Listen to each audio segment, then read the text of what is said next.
आरक्षण की कर देते हैं। फिर इसी देश का सुप्रीम कोर्ट 1951 में चंपकम दुराई राजन केस में कहता है आरक्षण समानता के मौलिक अधिकार का उल्लंघन है। वही देश, जिस देश में सुप्रीम कोर्ट आरक्षण को नकार रहा है, सरकार स्वीकार रही है, तो जिस शब्द का प्रयोग कर रही है वो सामाजिक और शैक्षणिक रूप से पिछड़े शब्द का प्रयोग कर रही है। वो कालांतर में 80 साल बाद आते आते जातिगत आरक्षण कैसे बन जाता है?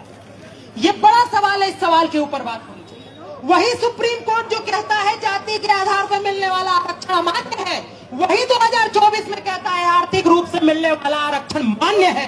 तो हर्ष दुबे से लेके आदित्य राज सिंह से लेके मंच पे बैठे हर व्यक्ति से लेके देश पे सुन रहे हर व्यक्ति तक एक ही सवाल कर रहे हैं कि वही सुप्रीम कोर्ट जो 1951 में कह रहा था ये वाला मत मानिए, ये वाला मान लीजिए, ये जब हम बोलने लगे तो हम गलत हो गए।